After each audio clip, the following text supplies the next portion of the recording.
पूरी प्लानिंग के तहत इस जहाज को, इस हेलीकॉप्टर को जो है वो क्रैश किया गया है। इमरान खान साहब की जिस तरह आवाज दबाई गई, उसी तरह ईरान के सदर की कि वो डॉलर के मुकाबला में एक करेंसी बनाना चाह रहे थे रूस के सदर के साथ मिलकर। उस करेंसी को रोकने के लिए जरूरी था इब्राहिम रईसी जो है ईरान के सदर, उनको रास्ते से हटा दिया जाए। न्यूज़ वन में खुशामदीद, मैं हूं इमरान अली खान। ईरान के सदर इब्राहिम रईसी हेलीकॉप्टर हादसे में शहीद हो जाते हैं। इस हादसे के पीछे कौन है? ये हादसा है, कत्ल है, साजिश है या दाल में कुछ काला है? दबंग अल्लामा अब्दुल कय्यूम ज़हीर साहब हमारे साथ मौजूद हैं। इनसे जानते हैं कि वजह क्या बनी। इब्राहिम रईसी साहब ने अक़वाम मुत्तहिदा में कुरान पाक लहराया था और कहा था कि यह अबदी है, हमेशा रहने वाली किताब है। उसके बाद आज हम देखते हैं कि हेलीकॉप्टर हादसे में उनकी शहादत हो जाती है। ये फितनों का दौर है उम्मत के अंदर और पूरी दुनिया के अंदर। इस वक्त जो इख्तलाफात हैं और उम्मत मुस्लिमा जिस तरह इस वक्त मदहोश है, वो एक सवालिया निशान था। और फिर आलम कुफर के अंदर से अल्लाह तबारक व तआला ने जिस तरह मुसलमानों की सपोर्ट के लिए गैर मुस्लिम्स को खड़ा कर दिया, उनकी यूनिवर्सिटीज़ के अंदर, उनके आम शहरों के अंदर प्रोटेस्ट होना शुरू हो गए। तो ये एक अलार्म था कि उम्मत मुस्लिमा की आवाज़ जो है वो पूरी दुनिया में गूंजेगी।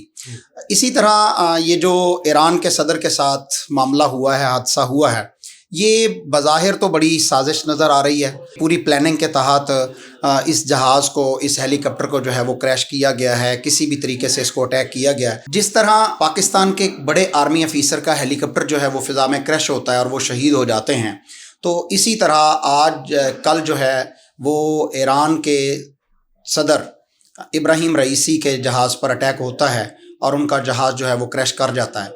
तो ये सानिहा है और ये अलार्मिंग है कि इस वक्त जो दुनिया है वो अमन से जंग की तरफ बढ़ रही है। और मैं समझता हूँ कि जो आलमी ताकतें हैं, आलमी इस्तेमार हैं, वो चाहते हैं कि मुसलमानों में कहीं पर भी अमन ना हो।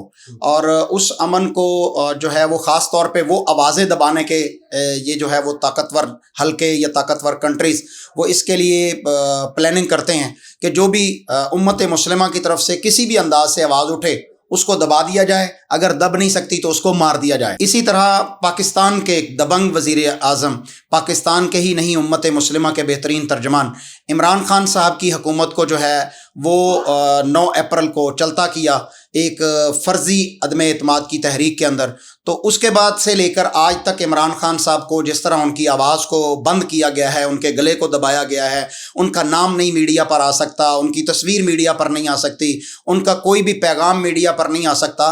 तो ये एक बड़ी साजिश है जो हमेशा उम्मत मुस्लिमा की ताकतवर आवाज़ को दबाने के लिए होती है। इमरान खान साहब की जिस तरह आवाज़ दबाई गई, उसी तरह ईरान के सदर की कि वो डॉलर के मुकाबला में एक करेंसी बनाना चाह रहे थे रूस के सदर के साथ मिलकर।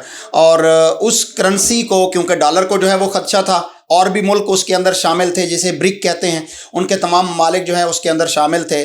तो लिहाजा उस करेंसी को रोकने के लिए ज़रूरी था कि इब्राहिम रईसी जो हैं ईरान के सदर, उनको रास्ते से हटा दिया जाए। तो ये आप लोगों ने अमन आमा के लिए या दुनिया के अमन के लिए कोई अच्छा पैगाम नहीं दिया। अल्लामा अब्दुल कय्यूम ज़हीर साहब हमारे साथ मौजूद थे। ये सारी सूरत हाल आपके सामने है, दुनिया किस तरफ जा रही है, दुनिया का अमन कौन ख़राब करना चाहता है, ये सारी तफसील आपने जानी। फ़िलहाल इजाज़त दें, अल्लाह हाफिज़।